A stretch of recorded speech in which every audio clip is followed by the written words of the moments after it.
देश के गांव कस्बों में जब दो परिवारों में झगड़ा होता है तो दोनों पुलिस के पास पहुंचते हैं। पुलिस दोनों परिवारों को अवसर देती है कि वे विरोधी पक्ष के सदस्यों को नामजद कर सकते हैं। नामजद होने का मतलब है गिरफ्तारी।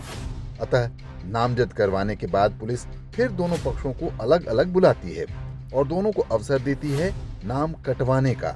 मतलब रिश्वत दो, नाम कट जाएगा। दुनिया में कुछ भी मुफ्त नहीं आता, इसलिए नाम भी मुफ्त में नहीं कटता। नाम नहीं कटवा सकते तो चलो अंदर। किसी भी सभ्य और स्वतंत्र देश में पुलिस किसी को सिर्फ आरोप के आधार पर बंदी नहीं बना सकती। उसे किसी मजिस्ट्रेट को साक्ष्य दिखाने पड़ते हैं, तब गिरफ्तारी का वारंट मिलता है। लेकिन हम तो दास थे, सो कानून भी वैसे ही हैं जैसे दासों के लिए होते हैं।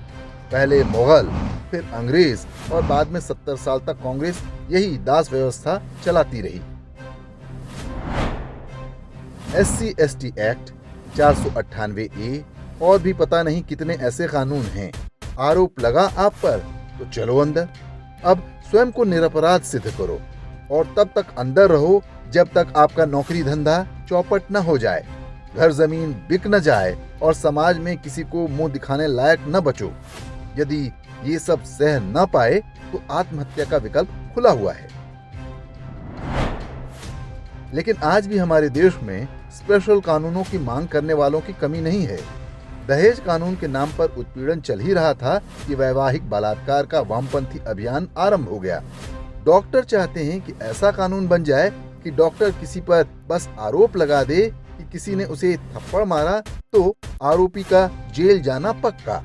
यह स्थिति पत्रकारों की है, जो प्रेस की स्वतंत्रता के नाम पर ऐसे विशेष कानून चाहते हैं। सबका उद्देश्य यही है कि कानून होना चाहिए कि आरोप लगते ही जेल, बाद में निरपराध सिद्ध हो गए तो क्या हुआ, 2-4 महीने या साल भर तो जेल की हवा खिला ही देंगे। आरोप लगते ही जेल जाने का यह भय भारत में भ्रष्टाचार का सबसे बड़ा स्रोत है। आतंकवाद के आरोपी, आदतन अपराधी या हिस्ट्री शीटर के अतिरिक्त किसी को भी तत्काल गिरफ्तार करने की कोई आवश्यकता नहीं होती। पूछताछ और बिना गिरफ्तारी जांच भी पूरी तरह संभव है, लेकिन तब भारत पर राज कर रहे लूट तंत्र की सारी कमाई मारी जाएगी। जमानत कराने के नाम पर अदालतों में चल रहे कारोबार ठप पड़ जाएंगे। आरोप लगते ही गिरफ्तार होने का प्रावधान न्यायपालिका को ज्ञात है, विधायिका को ज्ञात है, नौकरशाही को ज्ञात है, लेकिन सब चुप हैं क्योंकि लूट में सबका हिस्सा है। मजे की बात है कि जिनको गिरफ्तार करना चाहिए उनकी भीड़ के सामने यही लूट तंत्र बेबस हो जाता है। हम कैसा समाज हैं जो कहने को स्वतंत्र हैं लेकिन ऐसे कानूनों को स्वीकार कर रखा है। या तो हम स्वतंत्रता का मतलब ही भूल चुके हैं या सोचते हैं कि हमारे साथ ये कभी नहीं होगा, लेकिन बिना गलत किए गिरफ्तार होना ही तो विडंबना है। आतंकी और घृणित अपराधों के अतिरिक्त अन्य हर आरोपी के लिए जमानत और प्रतिभूति अनिवार्य होनी चाहिए। यदि पड़ोसी या मित्र गारंटर बनने को तैयार हैं, तो पुलिस को गिरफ्तारी का अधिकार ही नहीं होना चाहिए। साक्ष्य एकत्र करो, न्यायालय में आरोप सिद्ध करो, उसके बाद ही व्यक्ति जेल जाएगा। ये कानून होना चाहिए, लेकिन हो उल्टा रहा है।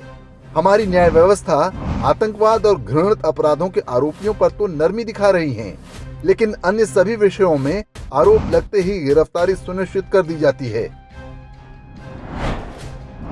इनोसेंट टिल प्रूवन गिल्टी, अर्थात निरपराध जब तक दोष सिद्ध न हो जाए।